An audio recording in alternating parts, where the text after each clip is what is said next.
What's up, YouTube? Fatsona Gaming coming back at you today with another Murakumo deck profile. This one's an update of my original profile that I put up on the channel, which I will have a link to in the description down below.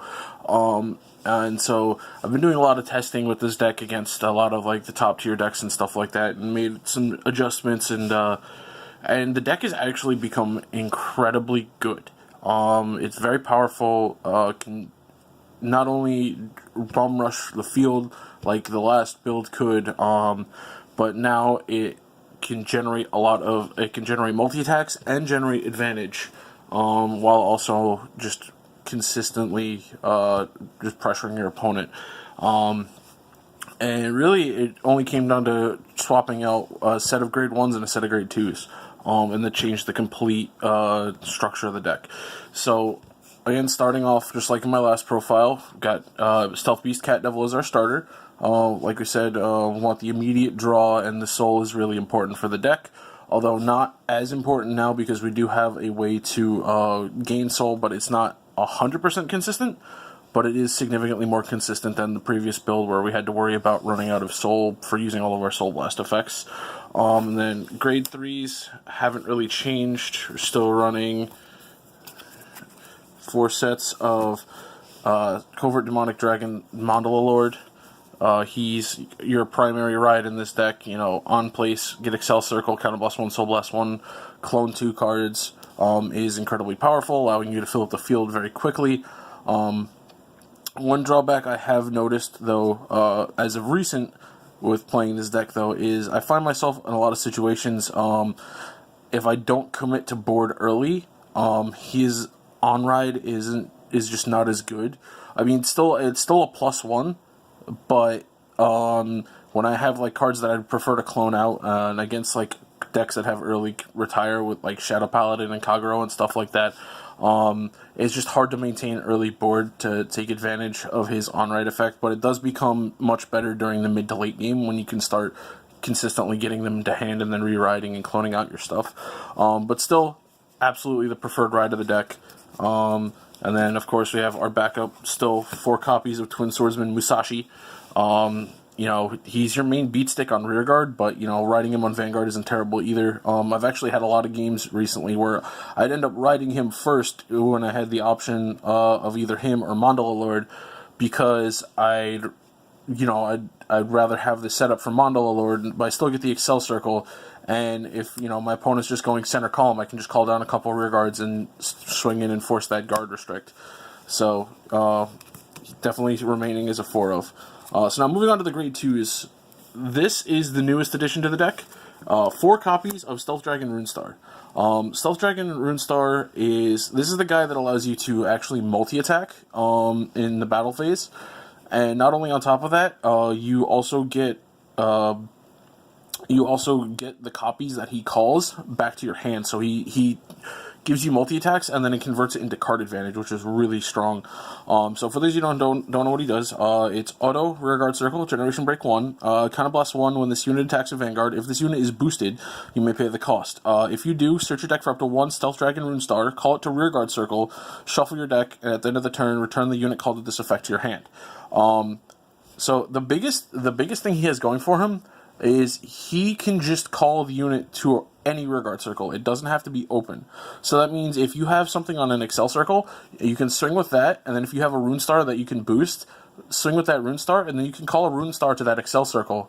Like if you clone something out that you know was going to go back to the bottom of the deck at the end of the turn or something like that, or even if you just didn't want to keep it on the field, you can do that. And the effect's actually not once per turn, although we're on, like, stand triggers really aren't super relevant in this deck, even though we actually do run 2, but, like, the odds of you getting it off to restand him and his booster are next to impossible.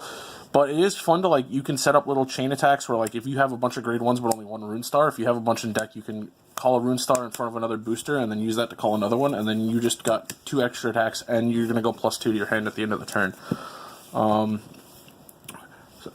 So the rest of the grade 4 lineup remains the same. Still have 4 copies of Swift Archer Fushimi, the V-Era version.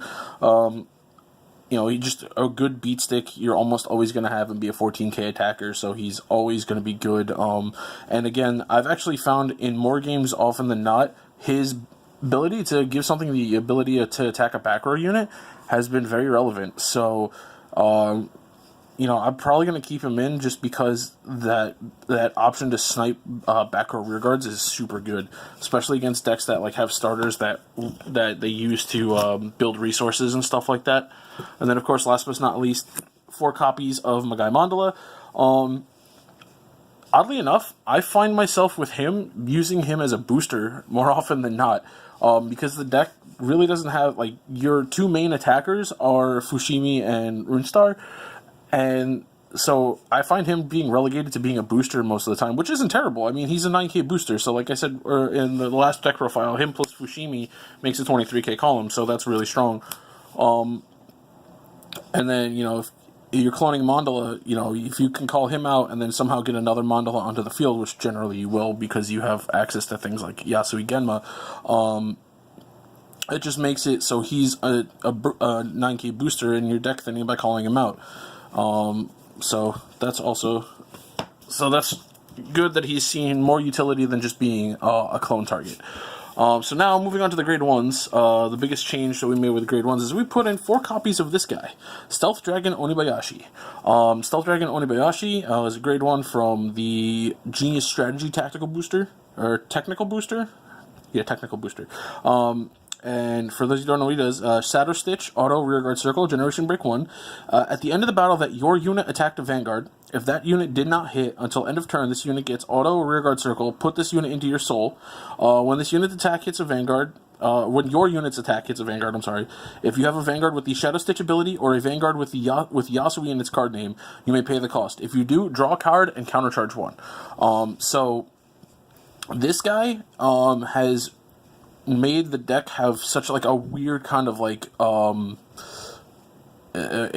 just makes the deck have this weird sort of pressure paradox where it's you don't want to eat all of your opponent's attacks, but at the same time you don't want to guard them because if you do, you're inevitably going to have to eat one of the attacks if they're attacking you 4, 5, 6 times in a turn, and then you don't want them gaining card advantage off of that. So that's what this guy does. And for those of you thinking how are you going to have the Yasui card name? We run 8 copies of Yasui Strides. So when we're striding, if we're going into Genma or we're going into Yasui Goma, we have a Yasui Vanguard. So that is a non-issue. So this guy has just been insanely good. And plus, if you call out a copy and then you're able to clone it off with something, that just gives you even more card advantage because, you're trading your field for hand. And then on top of that, you're getting back resources and you're building soul. And this is the guy that allows us to, actually maintain somewhat consistent soul in the deck. So running him as a 4 of has been just such a good change for the deck, along with Runestar. And of course, we have still keeping in 4 copies of Stealth Dragon Amatsu Snipe. Just a 12k booster, 12k attacker, 10k shield. This guy's insane. If you swing in with Runestar, boosting a Runestar with him, and then you use Runestar's effect, he immediately bumps up to 12k. So your Runestar column goes from 16 to 21, which is kind of funny. But the deck has so much more from deck cloning now and more consistent from deck cloning that he's literally almost always a 12k. Just like I had mentioned in the last deck profile. And of course, to finish it up, we got 3 Stride Fodders. I mean, really not much to say in there. And then 2 copies of Tanba. Tanba, I'm really, really wanting to start to up him to 3 now. Unfortunately, I only own 2 copies, but I would recommend, if you can, up him to 3 and cut the Stride Fodder down to 2. Because him with Runestar is hilarious. You can, if you're out of Runestars and you have one in drop zone, you can force a miss by just swinging unboosted at your opponent's Vanguard, and then you can put the Runestar back, and then you can combo off with calling Runestars. So that just becomes really good, and of course, he just gets bigger and bigger as your opponent guards more and more of your things, so it just becomes that much more of a threat. And also, like I said, putting pieces back to combo off with, because if you just want to call them back out from the deck, it's really good. So he's definitely become more of an integral part of the deck. Triggers only changed slightly. I have gone from running 8 crit to running 6 crit and 2 Heat Scroll. Heat Scroll is a stand trigger, also from, he's actually from G Booster Set 3, so that's forever ago. For those of you who don't know what it does, it's auto Generation Break 1. Put this unit on top of your deck as the cost. When this unit is placed on Rearguard Circle, you may pay the cost.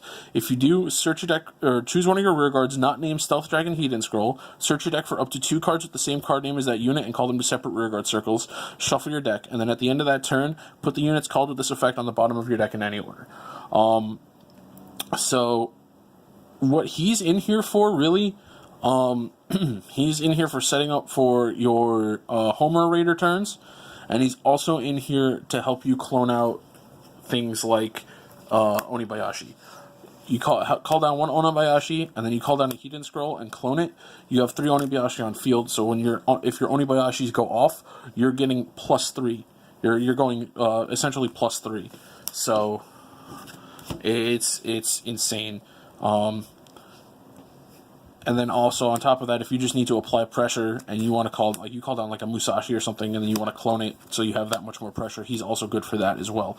And of course, last but not least, for draw PGs, because while the deck does generate more card advantage now, it still can suffer a little bit if it doesn't get everything up and running. And plus, having some decks out there that have that whole grade 1 guard restrict, it can be really annoying, like going up against DIs or Luard, which I actually will have a Luard match, well, a Luard game playing against this deck, just to showcase how the deck functions. And then moving on to our G zone. Hasn't really changed much still. For Yasui Genma, your main stride, clone out your Mandala Lords, bounce them back to hand. And then of course you have the Shadow Stitch pressure, so you can mind game your opponent. This card, actually, once you're at GB3, is a really good way to mind game your opponent with Onibayashi. So, like, if you swing and miss with a rear guard to proc Onibayashi's Shadow Stitch, and then you swing in with Genma when you're at GB3 and they're like, say, 4 damage, now they're going to be like, well, do I eat the hit? Run the risk of getting crit out of the game, run the risk of getting crit out of the game, and B, allow them to either break even or plus off of Onibayashi, or do I guard the attack, which is going to make everything else more difficult to guard. So he still has that great pressure paradox as well. And then, of course, we got for Yasui Goma, being able to call cards without needing cards is always good, and then also the hand fixing is also really good. And of course, he's a Yasui stride, so he makes Onibayashi live. So that's another reason why we still keep him in there. I have been contemplating cutting him for 2 Yasui Tenma, but unfortunately I don't own any. I would probably recommend doing that because this deck, like I said, now with Onibayashi in the deck, your countercharge is, or your counterblast is really not that big of an issue. And there's a lot of games where, your opponent's at 4 and you swing with Genma, they no guard it, you don't crit them because now you're only running 6 crit. But now they're at 5, so if you follow that up with a Tenma turn, it gets pretty threatening. Still running 2 Ambush Demon Stealth Dragon Homer Raider. Restanding Vanguard, always good, and this deck can consistently get the double restand, even more so now with Heat and Scroll being a thing. So that's really nice. And also, Runestar, you call out copies of Runestar, bounce them back to hand, and you just call them out again, and then you can tuck them, and then you can get more Runestar attacks. So that's really good. Actually, with Runestar in the deck now, this deck can theoretically get up to 3 restands with Homer Raider. So, it's very, very counterblast heavy, but when it goes off, it is beautiful. But I don't actually count on actively getting that consistently. Then, of course, 1 Shibaraku Buster. With the changes in the deck, I actually find myself going into him a lot more than I used to. Because of Onibayashi being able to build up Soul and everything like that, I always find myself being able to actually have the 2 cards to Soul Blast without interrupting my other plays, like my rewriting Mandala or going into Genma. So, and a lot of the times I find myself using his effects to clone Musashi. I've actually had games where I only had one Musashi in hand, and I didn't have, like, I wanted to clone Musashi, but I couldn't really call it out. So I would ride him and then clone Musashi, and then clone himself, since he has Musashi's name being astride, and get out of Musashi and have call it up to an Excel circle or something, and have a 27k attacker that gets twin drive, and your opponent has to drop 2 or more cards from hand to guard it. It's pretty good. And then, of course, a lot of the times in that same turn, I also have Rune Stars out, so I'm calling Rune Star over the Musashi because it's going to go to my bottom of my deck, and I really don't want to, like, muddy up my deck. So, you know, you're just getting free card advantage. It's a literal +1. So you really can't go wrong. I'm actually contemplating bumping this up to 2 because of how good it's been in recent testing, just between both the pressure and just between both the pressure and the kind of turns that it makes. 5 drive checks is insane, especially in an aggro deck like this where you're deck thinning a lot as it is. So like the odds of you hitting triggers are significantly increased. And then, of course, last but not least, you have 2 copies of Shiharagino, the Flip G Guardian. This is even better now, being able to put the Rune Stars that you bounced back to your hand to the bottom of your deck by guarding with them, which allows you for more Rune Star multi-attacks the next turn.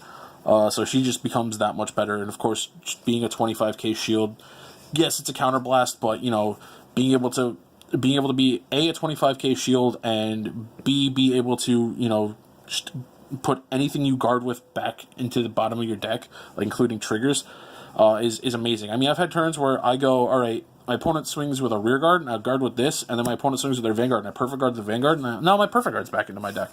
And it's a draw trigger back into the deck. So, that's still really good. 2 copies of Hogan Wing. Unfortunately, because of the changes we have made to the deck, he's not as good as he was when we had the Million Rats in here, because we did lower our grade 1 shield count a little bit. But you still have a Matsu Snipe, so that's still good, and it still helps you kind of like set things up.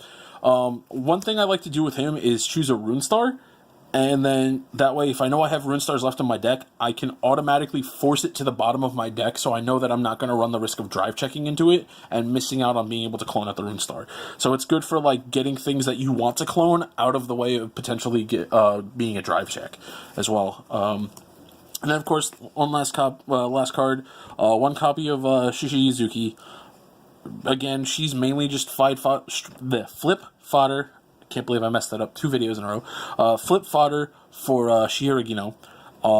But she does have some nice uses in certain situations. Being able to, superior call. You can technically use this to superior call a perfect guard from your deck, which is good. Like if your opponent's got like guard restrict and stuff like that. Granted, that does require a little bit of setup, and your opponent can see it coming from a mile away, but it is something that you can do still. But it is still good. I mean, it generally is a 30k shield, so you guard with it, move 5k to the Guardian Circle, and then it gets 5k shield, and then call out another 5k. So that's 30k shield, which is decent. I mean, unfortunately, with new trigger powers, it does get a little wonky, but it is what it is. Unfortunately, we just don't have really better options unless you want to run a 3rd Hogan Wing. So now some other changes I might make to the deck. There's a couple of cards. If your meta is running a lot of Link Joker in it, these are 2 cards I would definitely recommend running. You have Stealth Rogue of Revenge Uboshi, or Oboshi, I don't know how to pronounce that, and Stealth Fiend of Entertainment Senbei. Both of these cards allow you to get rid of your locked cards and trade them off. So Stealth Rogue of Revenge Oboshi, he has 2 effects. First one, auto rearguard circle. When this unit is chosen due to the effect of your opponent's card, choose up to 2 of your cards in circles other than Vanguard and Guardian Circle. Return them to your deck, and if you return 1 or more cards, search your deck for up to 2 copies of Stealth Rogue of Revenge Uboshi and call them to separate rearguard circles, and then shuffle your deck. So what that means is if you have another rearguard with him out on the field, and you're playing against any sort of deck that has control or anything like that, they target him. Excuse me. They target him. You can bot deck the other card, and then after that it resolves, you can bot deck the other card, and then call out 2 more copies. So he just replaces himself. Against lock, it's insane because they lock the card. His effect goes on standby. You can choose himself, that's the locked card, to put them back on the bottom of the deck, and it effectively gives you a +1, giving you another rearguard on the field. So he's really good. And also, his Shadow Stitch ability is worth just warrants running him alone. It's auto rearguard circle once per turn, generation break 2. At the end of the battle that your other unit attacked a Vanguard and that attack did not hit, if you have a Vanguard with Yasui in its card name, until end of turn, this unit can attack from the back row and it gets 7,000 power. So it becomes a 16k attacker by himself. So if you have like an Amatsu Snipe behind him and you didn't call anything from deck, that's still a 23k column, just like with Fushimi. But on top of that, being able to get extra attacks from the back row is really solid. I mean, the deck generates extra attacks as it is, but with him, you just get to generate even more extra attacks. If you're looking for a card to cut from this build, to run Uboshi, I would recommend cutting Fushimi, because, if you, like I said, he's a 16k attacker. GB2, you're always going to be a GB2 on your first stride if you go into Genma. You have 8 strides that have Yasui in the name, so the name will almost never be an issue. And then on top of that, he just becomes a 16k attacker if your opponent whiffs, if you whiff an attack. So that just is more guard that your opponent has to come up with. And then the other card, Stealth Fiend of Entertainment Senbei. So 2 skills: act, rearguard circle, once per turn. Counterblast 1, choose a card from your drop zone, put it on the bottom of your deck. Choose 2 of your units, and until end of turn, 1 unit gets minus 5,000 power from among them, and then the other unit gets plus 5,000 power from among them. And then at the end of the turn, return this unit to your hand. So what this does, what that can do is that can actually allow you to trigger Shadow Stitch abilities, and then make it so like one of your other units is going to be that much more difficult to guard. And plus, being able to just put anything from your drop zone into the bottom of the deck is really solid. Gives you the option of you can put anything, so you can put triggers back, which is really good, unlike Tanba, which only puts normal units back. Plus it can also help set up things like Runestar combos and everything like that. But his main effect is the second effect, which is an act from hand. It's Generation Break 1, Soul Blast 1 and discard this card. Choose a card on your circle other than Vanguard Circle and put it on the bottom of your deck, and if you do, draw 2 cards. So what that allows you to do is if this is in your hand, you can Soul Blast 1 and discard it, and then if you have a locked card, you can tuck it and draw 2 cards. So that allows you to clear up your circles to get your combos off while also trading off. It's a break even, so you're discarding a card and tucking a card to draw 2 cards. So it allows you to have options against decks that lock. So that's it for the updated profile. I hope you guys try it out and see how it works. I've had a lot of success with the deck. It's just been insane being able to get 5, 6, 7, sometimes even 8 attacks off in a turn, which is crazy. Plus with all the Excel markers and being able to just constantly pressure your opponent. So yeah, that's really it. Let me know what you guys think. Like I said, I will have a link to the original Murakumo Premium deck profile in the description down below if you want to check that out. So yeah, until then, I will catch you guys later.